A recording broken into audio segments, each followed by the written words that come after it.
Hi, Sa- Hi, Luis. Hi, Hey, good evening, everyone. hello. Happy Wednesday. Happy Wednesday, middle of the week. Yes, All two right. more days. Two more Yeah, days to go. a couple more days to go. How's everyone's week so far? Good? So far, so good. Yeah, That's good. That's always good. happens for some, firefighting happens, right? That's a very typical IT profession.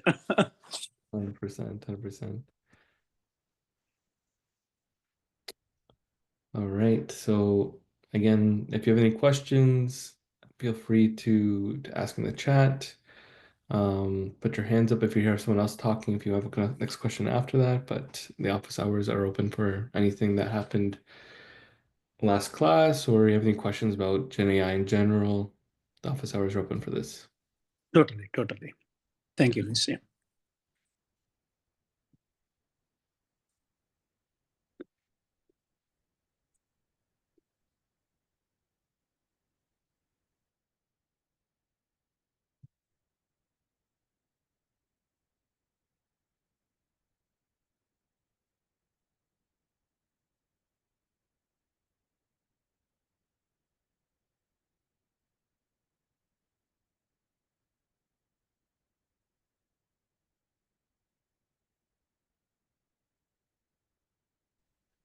So OpenAI has released like a new models, right, Luis? Like, did you get a chance to look for about those ones? Like, I mean, do you have any updates on that one? Yeah, so OpenAI has released GPT 4.1, 4.1 mini. They are reverting back because the things with OpenAI, they had 4.5 as the latest model, but they've gotten back down to 4.1. So what's interesting about these 4.1 models is that they're only available through API, so you can't access them through your Pro or Plus subscription. You can only access them through the API. One thing that's plus about the 4.1 is that it now has a 1 million context window. So tip the same thing with Google's Gemini 1.5 Pro. They have boosted the context window to 1 million tokens. So that's huge for them because the first time that an OpenAI model has that, and apparently it's getting really good benchmarks in terms of coding and things like that as well. So the only thing is though, it's what's confusing about OpenAI is that they have O1 models, O3 models, really powerful, like consuming models, and they're releasing these smaller 4.1, 4.3. So it's really hard to sort of benchmark which one's better, which one's getting better, etc. Because everyone's still looking at their other models. They're releasing these new models. So then which one's your bench? And then they came out in a press paper saying these 4.1 models won't be available for Plus or Pro users on their enterprise sites, but will be slowly introduced to GPT-4o model. So it's a little confusing on what their strategy is with their models, but hopefully that gives you a little what's happening there. Yeah, thank you, Luis. Also, there was a news today that like they're planning to acquire, like there's a bid for Windsurf, or I mean, they're trying to acquire that one, right? Yeah, they're looking to, I forget what it was, what kind of company it was. They're looking to acquire Cursor? Cursor. They're looking to acquire Cursor. I didn't hear that one. I heard they were trying to acquire like a social media platform or something like that they were looking to do, but I didn't hear about the No, Cursor. actually, today they announced they are going to acquire Windsurf. Windsurf is nothing but it used to be called Codium. So it's just it's just like a GitHub Copilot. It's just a coding Copilot. It used to be called Codium, and they changed the name to Windsurf. Okay. I know I've And heard. Codium is not something new. It has been there for a while. Yeah, Codium has been there for a while. Interesting. It's because I wonder how that will work because example GitHub uses GPT-4o, Cursor uses 4o API, so I guess they sort of want a monopoly in everything, right? They want everyone to use their OpenAI products. What to me is really interesting is that as Google created their own agent to agent capabilities, right? Claude has released MCP. OpenAI hasn't really touched the agent side. Like they have their agent page that they have, but it's not as robust as Google's or Claude's MCP servers. So that's really interesting.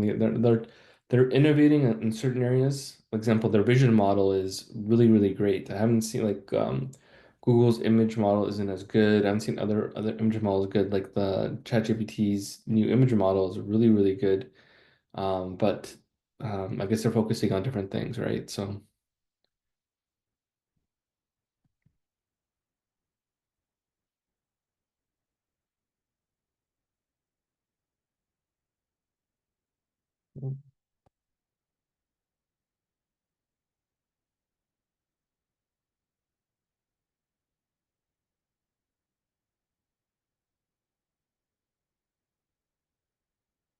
I mean, if time permits, do you want to touch upon agent to agent thing a little bit?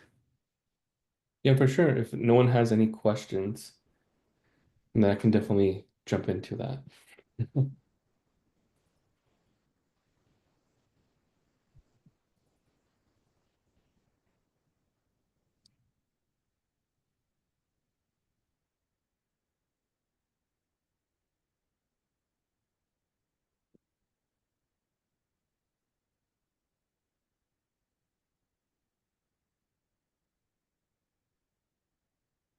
All right, so I'll jump into that. The second one's quiet today. It's a quiet one today. Let's see here.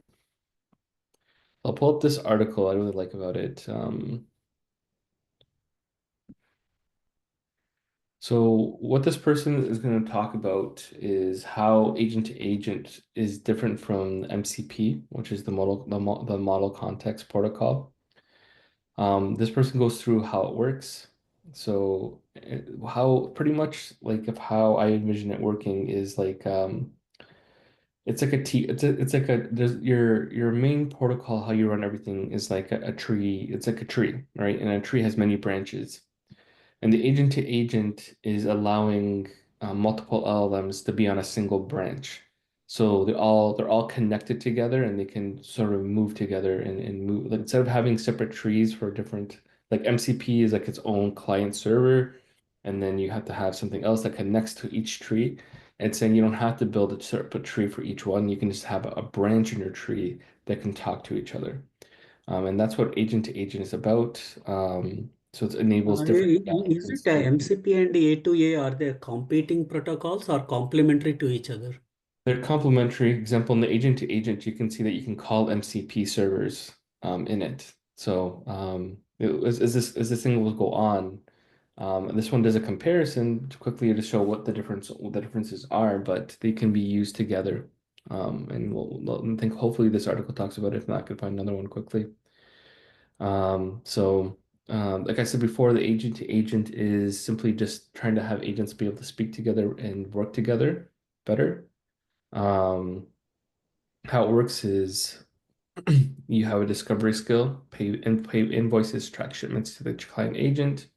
It will start a task, and then it will execute an update and share the results. So agent and agent connects agents to tools, APIs, and middlewares, and agents to agent communication. That's what it's saying here. Fetch needs to be API, ask agent to submit, blah, blah, blah. So you can have an agent connect to an MCP server to go and example, your MCP server can be an API request to get weather, right? It can be an MCP server that connects to the US weather network and pulls information directly about what's happening in California, and it gives you the humidity and dew points. So that's your MCP server is always connected to that. So then you can tell your agent in your agent to agent platform to then use an MCP server to get back the results. And then you can have another agent when it returns the results from your MCP server to redo it or to verify it's correct, right? So it's really using everything together all together at once. So an MCP server, well, why was it so famous and why people are using it is that you could use MCP to control a computer. You can use MCP to connect to certain APIs and ensure that the input's correct every time it's coming back out. So that's what people are like, oh, I built this MCP server that connects me to Google and every single time I need help, it just connects directly to that. So that's fine, and how people would call it using Python tools. But now it's saying that agent to agent is you can have two different agents using two different MCP servers to gather information and swarm back, right? So now you can have them working together. So that's sort of the newest thing that's coming out in terms of what the agents are doing. So this person continues. Agent change like universal trends or AI agents and blah blah blah. So how does it work? Like I said before, I think it just shows you that there could be different agents. Could be a remote agent that's connected to your Google space, and you can have a remote agent connected to your own enterprise space. So when you need something, you ask a question, you can then talk to the different agents, and the agents will talk to each other to retrieve information. So this agent will then talk to your remote agent saying, hey, can you give me this information? Agent will then collect it on the information that it has, give it to your client agent, and then the client agent will then put everything from your own information in and then continue to get back to you. So this is really, really interesting because let's say you have an agent that I think the example they give here is processes invoice. Let's say you use SAP to do your invoicing, right? So you have some processes invoiced. So your client agent will then take and process that, okay, give me the information for your invoice. It's this, this, and this, and this. Okay, so then the agent will then process it to a JSON file. He can then pass this information to, let's say, your SAP agent or your SAP server that you have that's connected to your SAP software, give it to that agent, and that agent is trained on specifically how to parse it, ingest it, and take it in. So you're using two different agents to have a conversation and handshake information of how to process the invoice.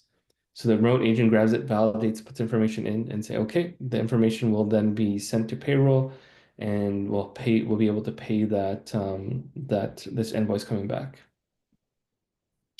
So that's sort of an example of how these agent to agents are working together. Start a task, do the work, show the results. So it's saying here you can use anything, example, Salesforce plus Google Sheets. You don't have to get stuck with one company's system. You can share text files, images together on that handshake. So agent to agent, similar protocol to MCP. Nope. MCP is concerned about connecting AI agents to external tools, like I said before. Like you create like this API that connects to your weather network. You're creating an MCP that connects to something and just retrieves it, right? It's basically MCP acts like an interaction to run things. And while an agent, on the other hand, is about enabling multiple AI agents to communicate, collaborate, and to work together. So that's really the difference, right? So you can use agent to agent and MCP together to really get the best results of different things. Let's go through this one. Agent one, you have this one has three agents. One, a research agent, B, a summarizer agent, and C, a report builder, right? So you can have a first agent that finds and compiles articles, summarizes the document, and puts everything to a report. So how would it work with MCP? Agent A uses MCP to call a new PI and pull recent articles in AI healthcare. So remember I said before, like, you don't have to use MCP, right? You can have Agent A use a tool and use an API call to pull information in. Like there's Tavily, there's different ways of different ones you can use to pull information from Google, from other agents. You don't need to use MCP. So why would you want to use MCP? Because you can build validations in your API calls. So let's say you're calling information from the weather network, like I said before, and you can pull the information in. You can have your MCP server to validate, is it getting a 200 error? Is it 200 positive extraction connection? Is it getting an error? If it's getting an error, can you retry and get the information again? Like you can build multiple scenarios in an MCP server that checks the output, grounds it, check for retries, etc. Right?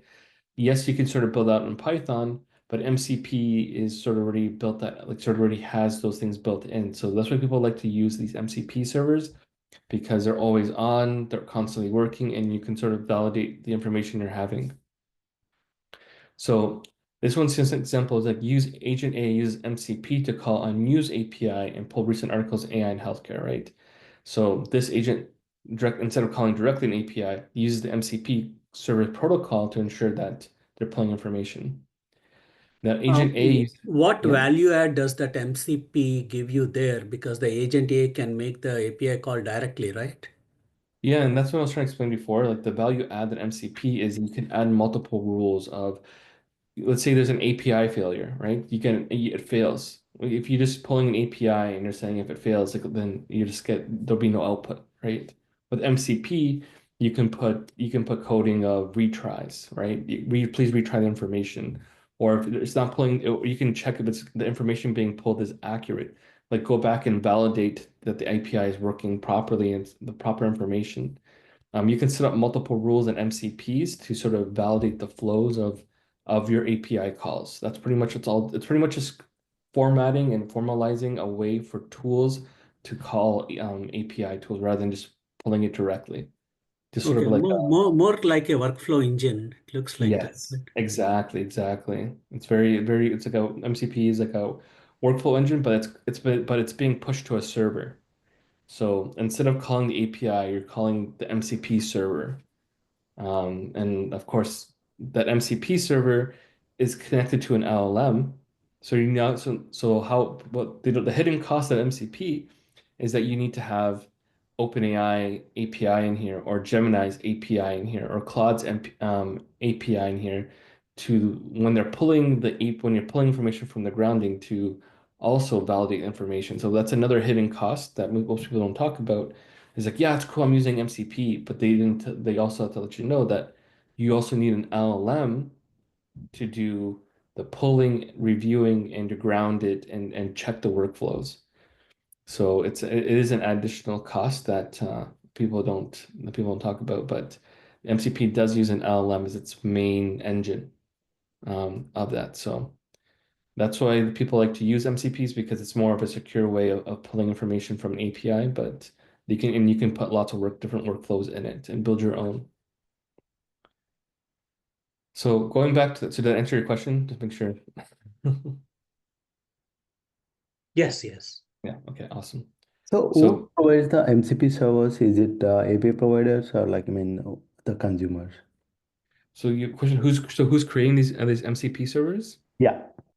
Anyone can. You can go on Google saying how to create my own MCP server. You open VS Code. You open up a server. You put the API that you want to put in there. For example, like I want to call like a weather network API. So you go to the weather network API. You connect it. You put it inside your MCP server that you want to connect to there. And then you put your own LLM API in there, and then you push it to a server. And then you can have that server run locally, so it's always running on your computer, or you can push it to the web, but then people will use your LLM credits and abuse it, right? So you have to be very careful who has access to that. You probably want to put it on a secure task if you're making it public. But anyone can build MCP servers. You can do it with whatever side you want. So on 103, I'll be showing how to create your own MCP server as we get, because what we're doing on 103, we'll be creating RAGs with evaluations, and then we'll be doing agents and then how to do agents with MCP and go from there. So I'll be walking through the steps of that so everyone can have examples of this. So in this example, Agent A uses MCP to call the AI in healthcare. And then we use agent to agent, because the second agent, the summarizing agent, will then say, here are the 5 articles pulled from the article to agent B. Can you summarize each of them? So then this one agent B will have its own instructions and saying you are a top class summarizer, summarize only in 500 words, remove redundant things, right? It will have its own prompt engineering. So when it summarizes them, it will create agent B uses MCP to access a summarization API, right? You can have many different MCP servers, one for pulling news, one to create a summarization, right? And then you can use MCP to summarize documents. Then agent B sends the summaries to agent C versus A to A. and then you can have another one to format the content, right? So the thing that they're trying to show here is that it doesn't, the MCP server doesn't have to be an API call. You can create an MCP server based off an LLM that has prompt engineering or fine-tuned to do a certain task. So let's say you can create a server that says, I want a good summarization model. So you can create an LLM, then you write a whole paragraph of how would you want to summarize every single time. And then once you have your whole prompt engineering of how would you want to summarize it, you then put your API in there, your API key, put it with the goals that you're trying to achieve, and then push it to the server. So then you now have a summarization MCP, right? But that's basically just like you could do the same thing with a Python notebook, right? You could create a class, call in your LLM, and then do some prompt engineering saying, I want you to summarize this every single time a request comes to you. Save it as a Python file, and then call it, and then save it as a class, right? So then when you're doing your work, you can then just call the class in your file. But of course, MCP is the buzzword. MCP is what's hot right now. So of course, they're just saying well, you can use MCP now to create this summarization agent. But of course, it can be done through Python files.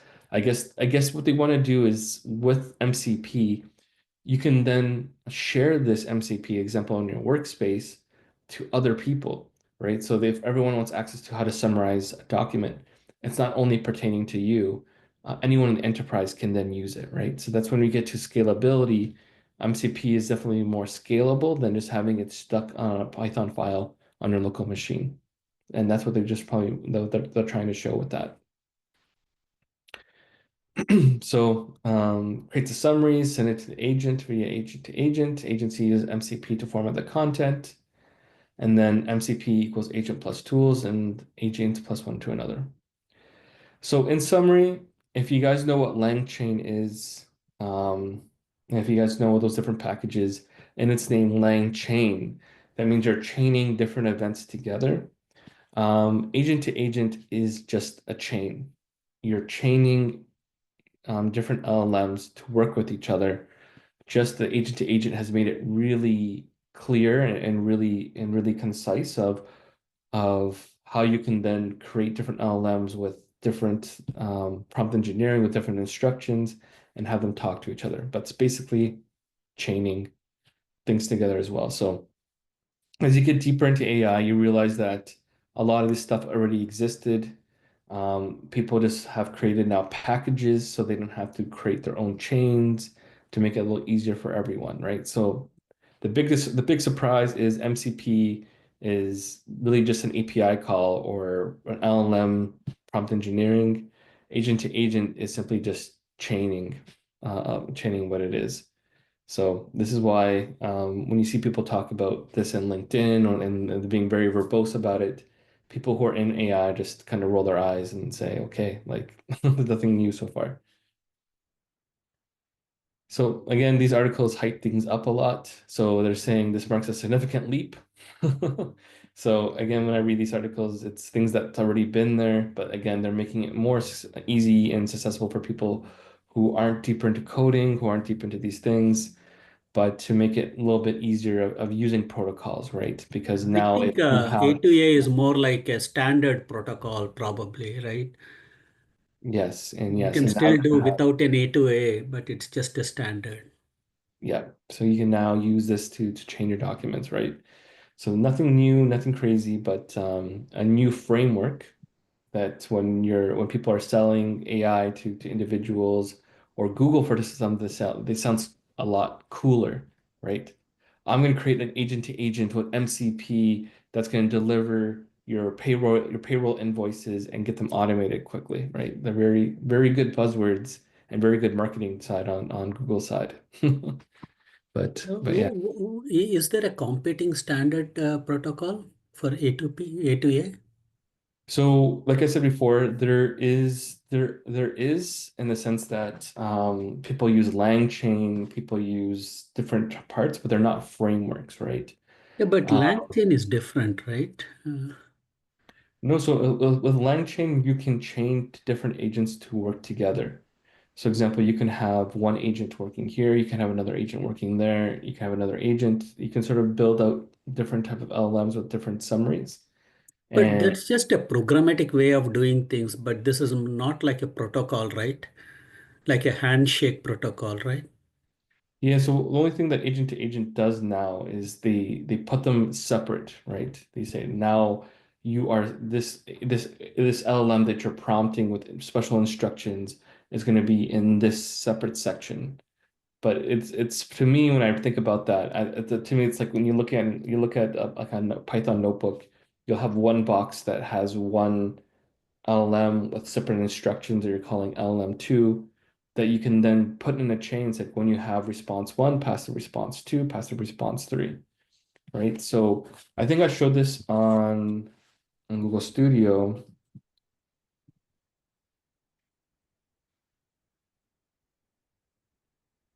So example, in Google Studio, I think I have, let's do like a basic one. You don't have to have this part here, but I could say, for example, the difference between something separate and versus protocols and having this set up is that I can set instructions up sort of very similar to what they're asking, right? So I can say here, you are now to act like Google's A to A protocols. You are to do article summaries. First agent is to fetch articles from your memory and pass them to agent 2. Agent 2 is to summarize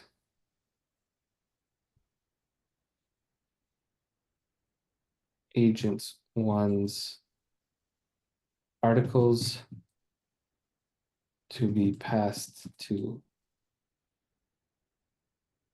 agent 3. Agent 3 is to get most important information and share the response of what's being asked. So what I'm doing here now is creating an agent-to-agent protocol with 3 different types of agents.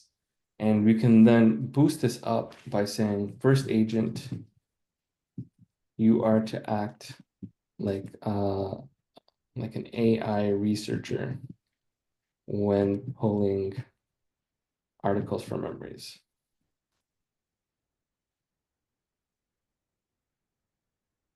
Agent 2,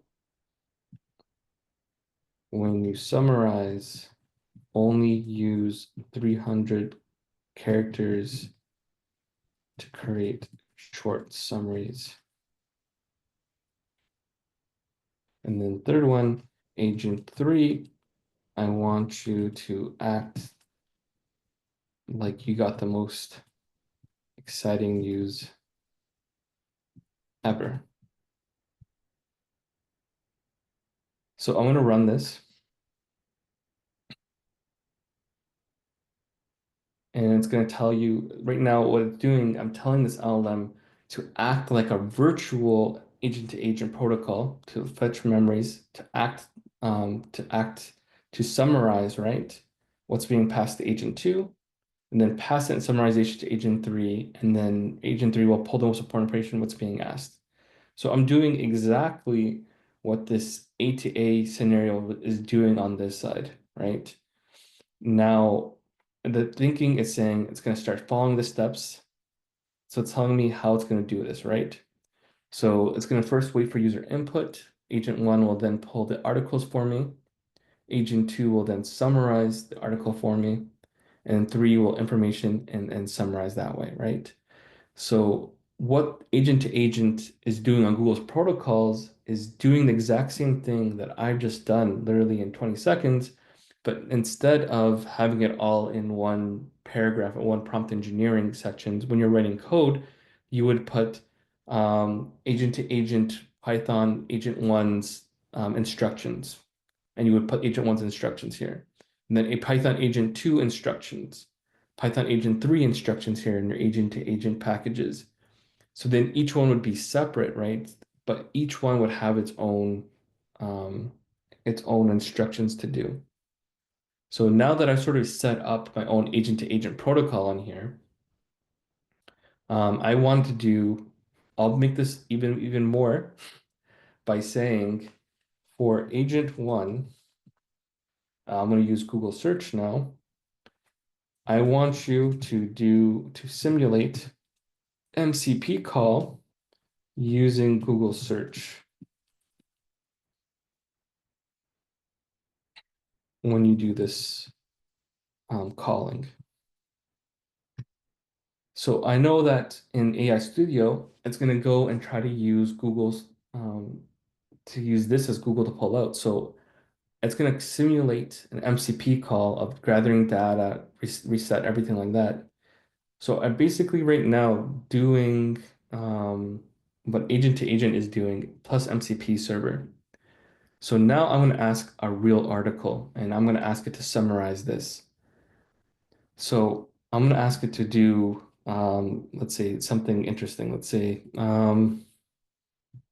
why is agent protocol necessary? Let's see why. If we can do the same. Please give me a response of why agent is probably, we can do the same with Python functions. Let's see what it says. All right, let's see how well it's doing. So it's going to first deconstruct my question. Why use a complex ATA when Python's goal that implies it needs to differentiate ATA from basic function calls and hide the added value or context of ATA. Identify the core concepts, scopes, couplings. Okay, let's see.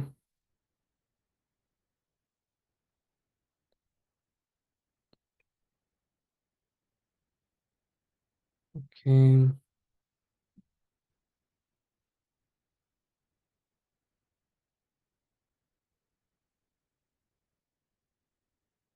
Serpent knows user point of view, what's going with the functions, blah, blah. Okay, I see agent 3 being done in here, but I don't see agent 1 or agent 2. So let's go back and ask. And maybe we put this in the system prompt. Please always use the agent to agent simulation when a user asks the question. Sorry, repeat the process.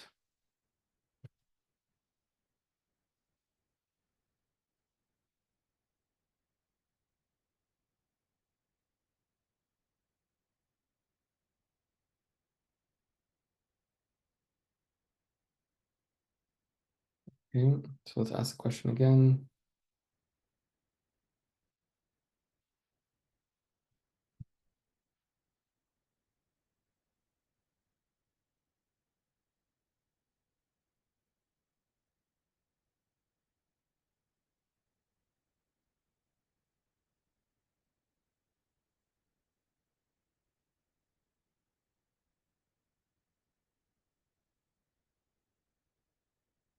Okay, so let's go through how this thought. So this agent in simulation, first agent initializes the request. It's going to initiate MCP directive, analyze the necessary advantages, blah, blah, blah, and pull articles, right?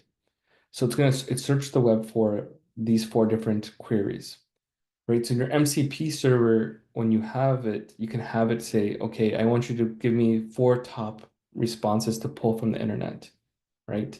And also put execute search queries. So again, this is an LLM call, right? Your LLM looks at the response coming in and creates this search results.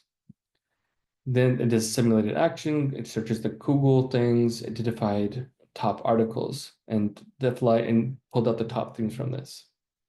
I was able to pull out this information, then passes it to agent 2, retrieving data line from agent 1, processing core 3 streams, and summarizing it, right?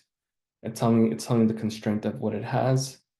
It grabs the information from here, it grabs information from here, and grabs information from here. So now it's summarized what was happening in here. Now it's going to pass to agent 3. And again, agent 3 is going to then define it and respond in the most, grab the information and look at how to tell it more exciting for this, right? So whoa, Nelly, you asked a big question. It's delivered spot on and super exciting. So why bother with fancy ATA particles when good old Python function exists? Let me break down the reality. So don't put your eggs all in one basket. Imagine your whole app crashing because one tiny function hiccuped, right? So it's saying here, like you said before, I put all my agents in this one function, right? So if I have them separate and something breaks, I'm not breaking all 3 agents. I'm just breaking one if I did something bad with the code, right? So the point of this one is if one agent takes a nap, the other ones keep going through the protocol and keep building. You can then scale it, like I said before, scale it to be definitely different, and then you're building something huge. Chaining tons of functions get messy fast, right? So even it says here, right, chaining. So it, like we talked about before, you could use LangChain to sort of chain these different agents together. But if you're having, let's say, 50 agents, like a swarm of agents, then definitely it makes sense to have them separate, right? Instead of just having 2 or 5 different ones, right? Definitely if you're building a lot of agents, this would definitely be more running over an enterprise type of things, right? So saying it's faster to build, update, and fix, because if something goes down, you don't have to go and fix all 50 of them. You just fix one. So then it responds that way. So that's just an example, again, here really quickly of how an agent-to-agent protocol would work and how they do the handoff with one with another, right? And you don't really technically need to build out physical code handoffs. LM is capable of compartmentalizing different sections of its code and be like you saw here, pass it off to each other like sort of a reasoning side. But why would you want to separate it? Again, when you start doing big, large simulations of production size things, we need multiple agents, maybe 10, 20, 30, 40, 50, and something goes off, you don't want to be fixing one Python code, right? You can have one Python code of the server of one agent ready to go, the other agent ready to go, and you can quickly just decide, oh, it was just this one agent that broke, that I just need to fix the API, right? So that's just simply a quick example of how agent to agent works and how you can actually mimic it really in one LLM call and get the exact same results.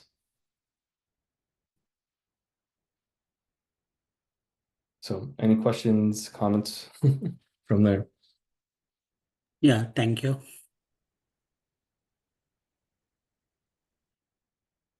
Cool. So everyone's an expert now in ETA. That's everyone on this call now.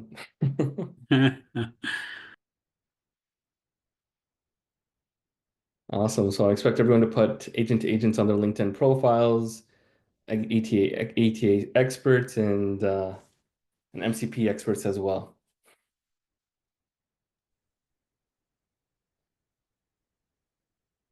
I'm very interested. I'm curious if Gemini will tell you how to make my own MCP server. I want to connect to, let's say, UPS API to check my packages.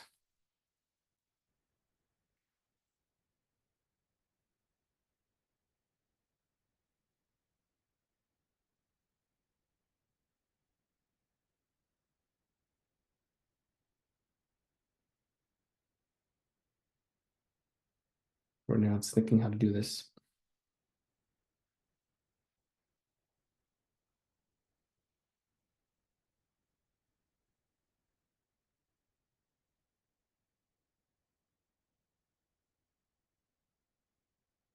Cool. So pretty much wrote probably 80% everything you need to do for this.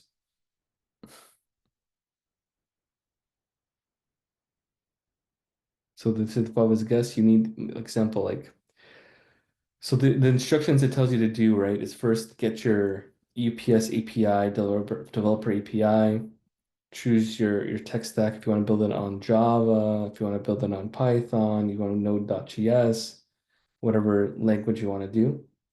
And then if once you, because right now it's going to be Python, right? Python's right now the easiest to sort of build on AI platforms. That's sort of what's going hot and what's sort of been doing from there.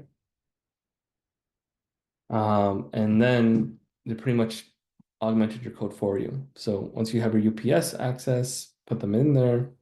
You copy this to a file in your file site.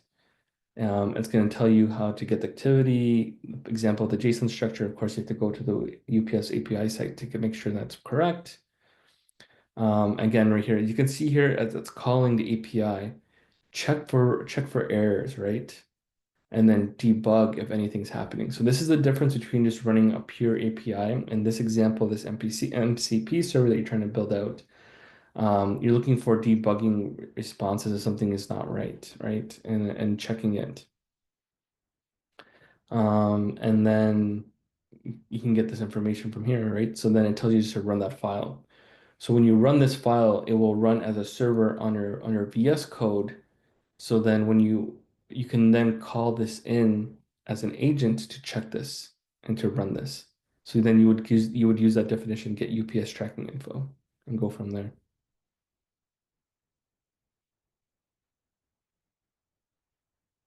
So it's not as scary as you guys think. As you can see here, Google has made it really easy for anyone to start So when developing. you call this MCP server, you call this as an API? Yeah, so your point of the MCP server is to call APIs to and then be able to set up let's say functions if something breaks, right? Example, requests for tracking this information, how you're testing the information out, how to do any timeouts, how do you want to handle the responses, if you want to retry if you're not getting the right information, different things like that, right? So you're pretty much just creating an API call that has different workflows in it that can be used. Anyone can use it anytime. Where does it show the signature of this API call? You should be putting in your API number, right? So you should be using here. I think from here, I meant the API URL. let's see here.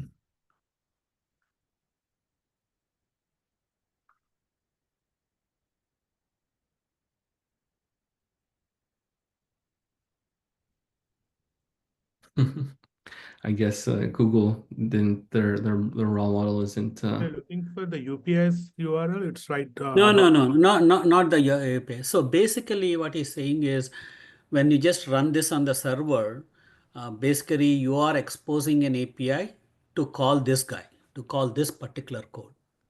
So, I mean, this is just like hosting a Java API or something, right? I mean, you basically in the Java world or something, or even in the Python world, you just write a server side for, code to host your API. I mean, Yeah. to expose your code as an API, right? That's what this is doing, right?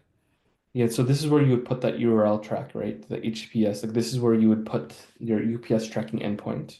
Just like you would do, like simple you would do for any other hosting API. Grab that information and run it. Yeah. Okay. So that's the secret of MCP.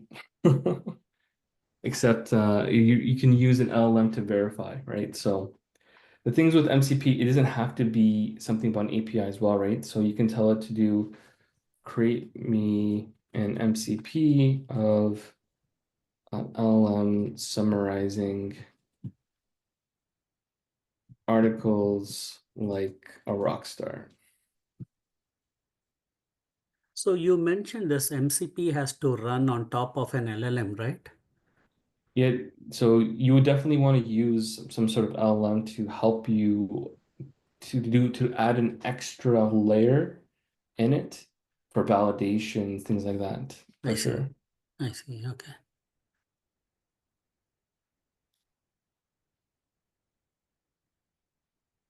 Oh, it's telling me how to do this. Like I'm talking like a rock star instead of showing me as a code.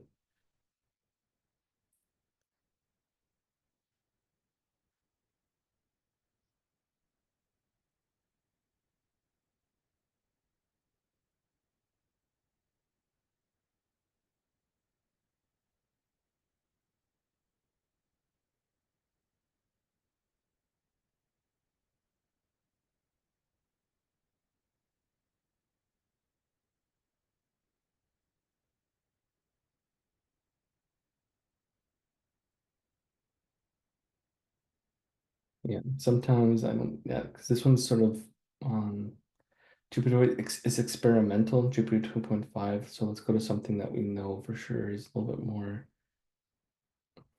stable. So let's go 1.5 Pro and start a new chat because I think it's messed up.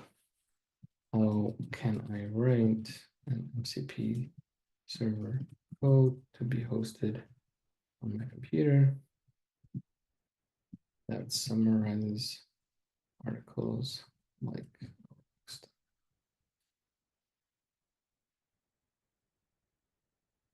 Minecraft?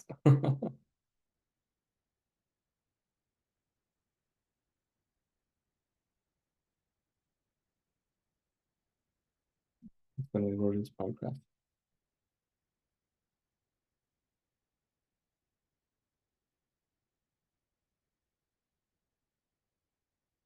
So then I would say, no,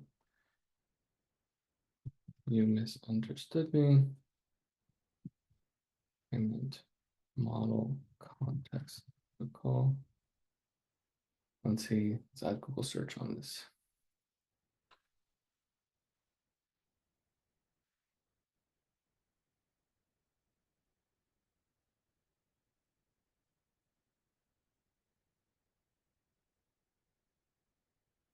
So Gemini 1.5 Pro won't recognize it. Interesting. Let's go back to here. Let's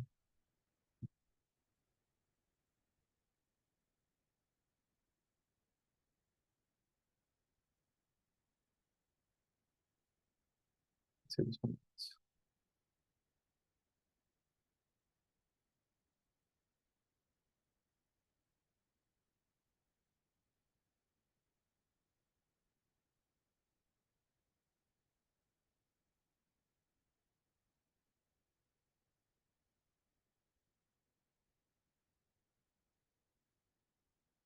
Okay, finally worked.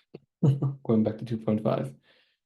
So what it's going to do is create a connection to a server, sends data, potentially structured data as JSON based off styles. Server uses the data in context to instruct the summary model, and server sends back the results to summary. So here you can see now that we're sort of using configurations here, right? The host port and the model that we'll be using. This one has basic logging information for it coming in. We defined an MCP handler. Handles incoming requests based off our defined MCP, expects JSON data with article text, blah, blah, blah. So your agent 2, what would happen is your agent 2 would then need to send articles. Example for this one only reads it in a JSON format, right? So your agent 2 summary would be then every single thing that gets sent to your MCP server needs to be sent in a JSON format, right, for this to work. But yeah, okay. So this one looks a lot better. Grabs the article, summarizes it, grabs information, gets it back, and then sends it off back to the user. So I guess when you want something like this down is that you definitely want something, if you have multiple agents working at the same time, you definitely want to know which agent failed, right? And which one's doing good. And I think this is a really good way of the agent-to-agent protocol is to really separate it when you have very complex agents doing different tools and sets to have it being run on that server and respond back and forth. But yeah, here's those was a pretty good example of how to do a summarization one. This one located here, right? The other API that we saw didn't have this up and down, but I'm assuming because, as we saw before, it didn't really understand what MCP stand for. It probably thought it was a Minecraft thing and just ignored it. But now that I understood, I need to establish a connection to the server and go from there. All right, a lot of information, a lot of advanced information for a business class. But nice.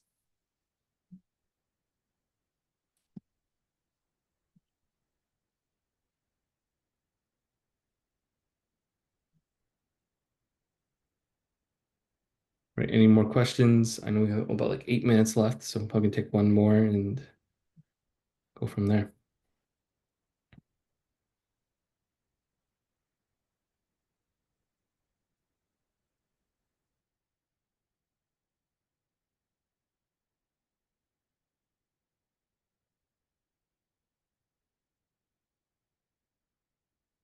All right, everyone's quiet today. No worries. So just a reminder, this Saturday, it is a long weekend up here. So I won't be able to take classes for this Saturday. We'll be pushed to the following week. We won't be having classes on next Wednesday as well. No, office hours next Wednesday as well, simply because since there's no class on Saturday, there's nothing to go over. We'll be going over week 5 information. So we're getting close. Again, I think we talked about last week was the important part of being in the business class is to really define the cost, right? And really how to define how much these projects will cost. As you can see here, there are a lot of hidden costs when you're running these things, right? Whether MCP servers or agent to agents, you have to sort of take in account of the types of APIs being sent out and coming back in, the type of context, how much context you're in, how much limits you're putting in, or how much you're not putting limits coming in, and how that all really adds up to cost, right? And the biggest thing that you have to worry about, again, is conversational history. As one thing I always want to note is that conversational history is like a snowball.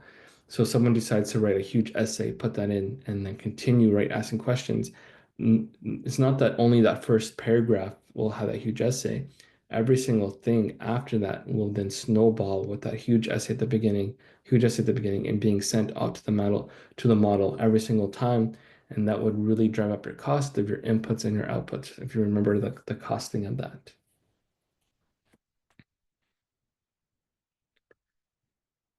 All right, I think that'll be it. We're probably close 5 minutes early. Seems like everyone is quiet today, but thank you all for joining me today.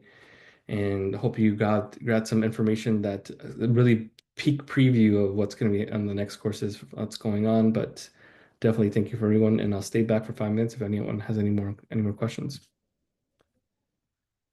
Thank you, Lewis. It's helpful. Awesome.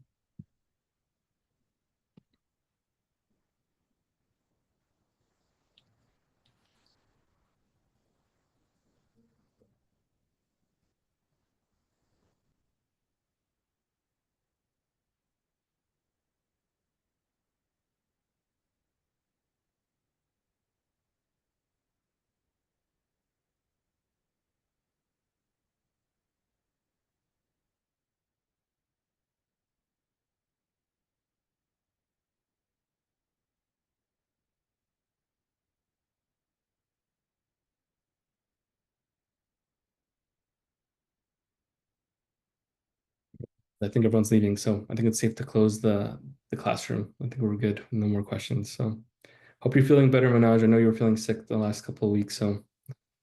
Yeah, I'm fine now. I got severe cough and I could not even survive. Oh man. But yeah, doctor gave me antibiotics finally to get rid of it. So yeah. I hope you feel a lot better now, and definitely. Yeah. Today is the first day after a week or 10 days I'm feeling better. That's good. That's good. Well, keep feeling better, man. Don't get sick again. We need you. Cool. Cool. Thanks, Wes. No worries. Okay. All right. Have yourself a great night. You too. Thank you. Bye. Bye.